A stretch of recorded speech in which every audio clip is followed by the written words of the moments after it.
Hello and welcome to Lakshya tutorial and my name is Abhishek Gupta.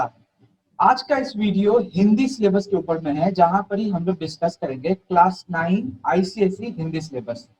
और इसके लिए मैं एक बहुत ही एक्सपीरियंस टीचर को फिर से बुलाना चाहता हूं, जिनका नाम है किरण चौबे। हेलो किरण चौबे मैम। नमस्कार अभिषेक।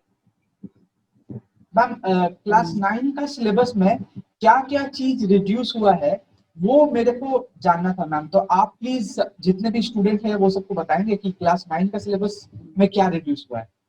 देखो, क्लास 9 के स्टूडेंट जो हैं वो क्लास 8 से क्लास 9 में आए, तो उन लोगों के लिए जो आईसीएसई का सिलेबस है वो थोड़ा अलग है। आज तक जो वो लोग पढ़ते आए हैं उससे बिल्कुल अलग है।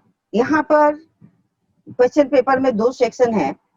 पहला सेक्शन है जिसमें ग्रामर पोर्शन रहता है, पूरा हिंदी व्याकरण से संबंधित विषय वस्तु को रखा गया है।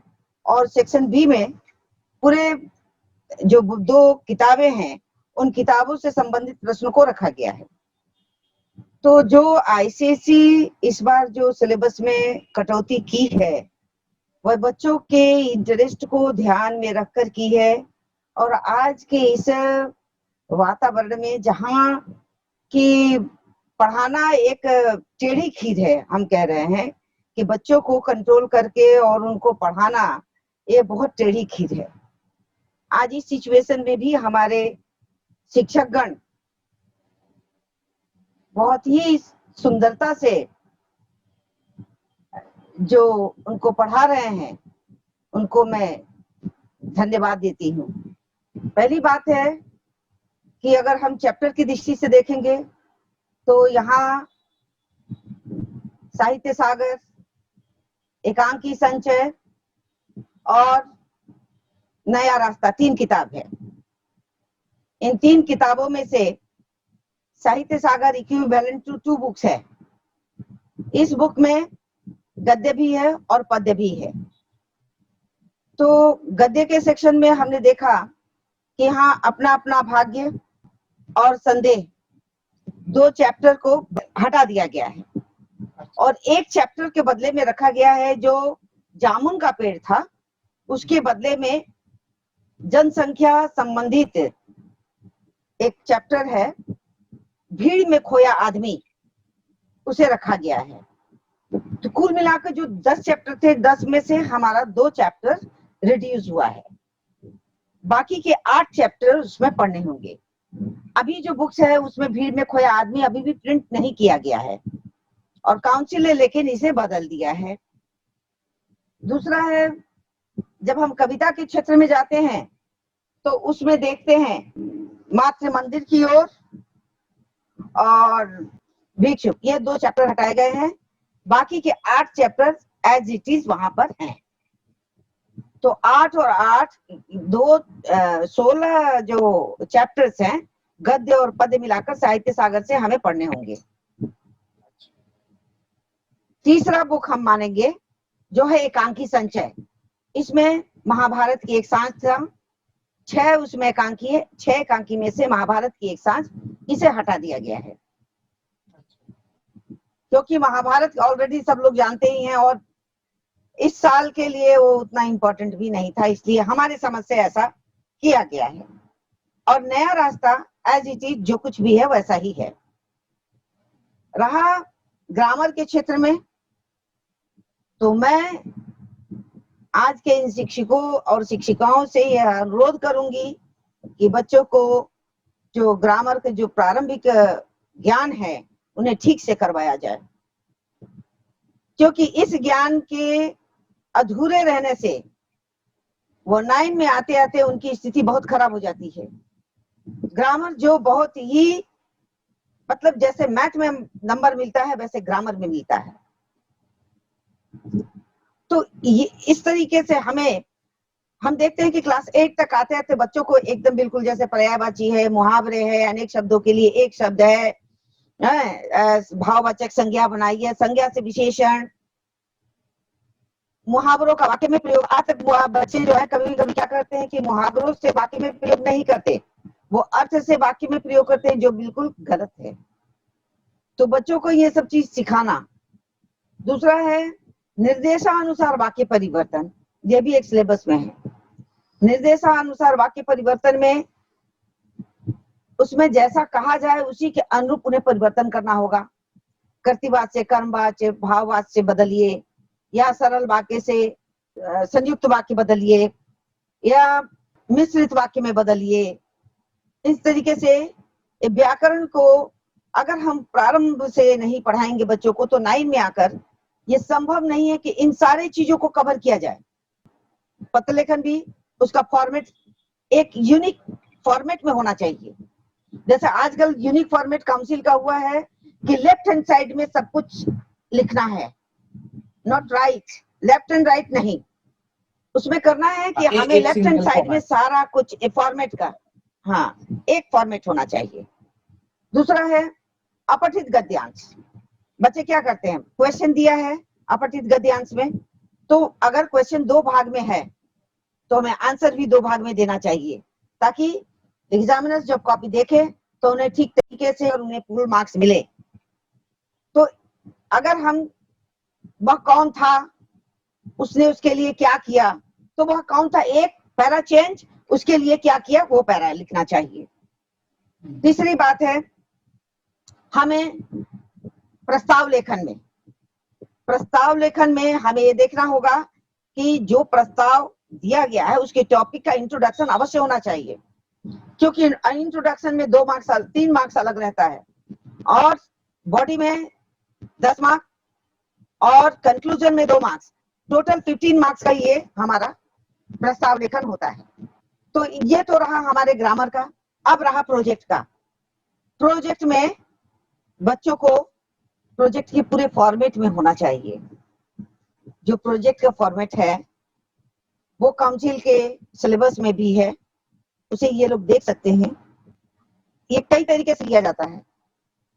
रिटेन होता है, एक ऐसे टाइप होता है जो कि हमारे सिलेबस से इंक्लूडिंग नहीं रहता, वो बिल्कुल आउट ऑफ सिलेबस होता है, उस पर स्टूडेंट को 600 वर्ड में लिखना होता है।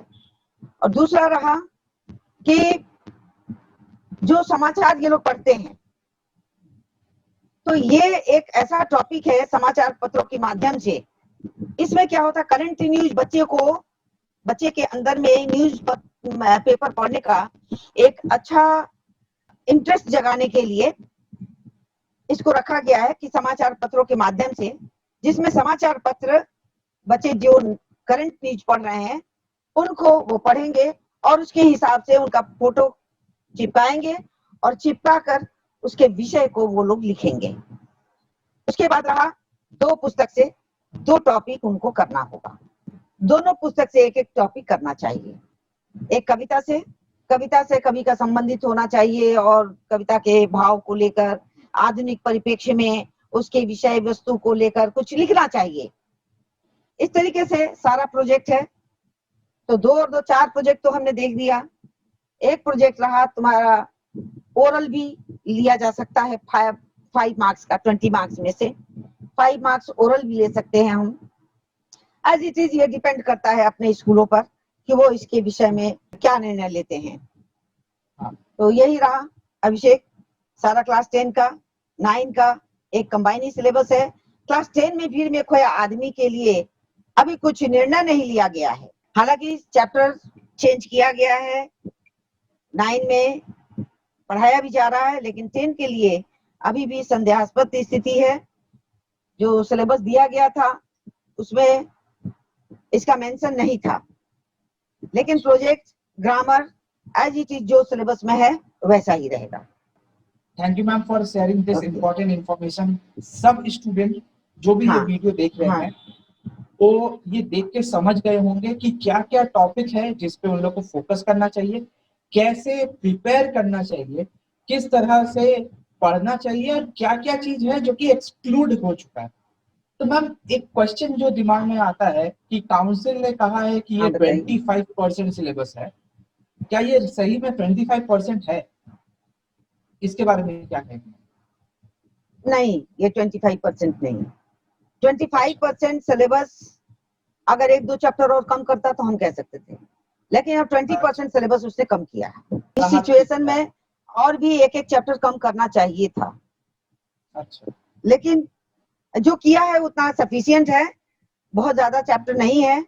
हाँ, जहाँ नया रास्ता पढ़ाया जा रहा है तो वहाँ थोड़ा सिचुएशन थोड़ा मतलब टीचर्स को बहुत जल्दीबाजी में उनको सिलेबस कंप्लीट करना पड़ेगा। फिर भी स्टूडेंट लोग को बहुत सहायता मिला, ये सिलेबस को रिड्यूस जैसे किया गया है। और इस बार तो क्लास 9 और क्लास 11 का पेपर भी बोर्ड की हाँ, जो तरफ से नहीं चैप्टर आ रहा है। रिड्यूस किया गया है, जो चैप्टर रिड्यूस किया गया वो बहुत ही अनइंटरेस्टिंग भी था, तो उसे हटा दिया तो अच्छा ही हुआ है।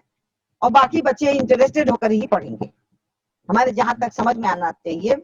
और बच्चों को अपनी भाषा का ज्ञान, हम सभी हिंदी शिक्षक और शिक्षिकाओं का ये कर्तव्य है कि अपनी भाषा का ज्ञान उन्हें भरपूर दें, ताकि वो अपनी भाषा के ज्ञान को अर्जित करके वो अन्य भाषाओं को भी बहुत सहजता से और सरलता से सीख सकेंगे। Thank you ma'am for the inspiring all the students. जिस तरह से आपने बोला है, सब स्टूडेंट जो ये वीडियो देख रहे होंगे उन लोग को समझ में आया होगा कि क्या है क्या नहीं है सिलेबस में, और वो लोग मोटिवेट होंगे आपके इस बात को सुन के और पढ़ना भी स्टार्ट करेंगे। थैंक यू मैम इंस्पायर करने के लिए वो सारे स्टूडेंट्स को। और अगर स्टूडेंट्स आप ये वीडियो देख रहे हैं तो पूरा चीज जो भी मैम ने कहा है उसको अच्छी तरह से नोट डाउन कर लीजिए कॉपी में। ऐसे आप कुछ भी डिटेल मिस ना करें, वीडियो को अच्छी तरह से समझे, मैम ने क्या कहा है, किस तरह से प्रोजेक्ट सबमिट करना है, किस तरह से सब कुछ प्रिपेयर करना है, प्रैक्टिस कैसे करना है, ग्रामर पे ज्यादा फोकस करना है, सब कुछ अच्छी तरह से समझिए। और इसी तरह से हम और भी वीडियोस आप लोगों के लिए लेके आते रहेंगे, जहां पर ही और भी हेल्पफुल टिप्स आप लोग को देंगे अलग अलग विषय में, अलग अलग सब्जेक्ट में। So thank you for watching this video. Subscribe the channel. Don't forget to press the bell icon and hit the like button. Ma'am बहुत बहुत शुक्रिया इस चैनल पे आने के लिए और अपना वैल्यूबल टाइम देने के लिए और सब इंफॉर्मेशन स्टूडेंट लोग को बताने के लिए। So students, let's meet in the other video. Till then, goodbye.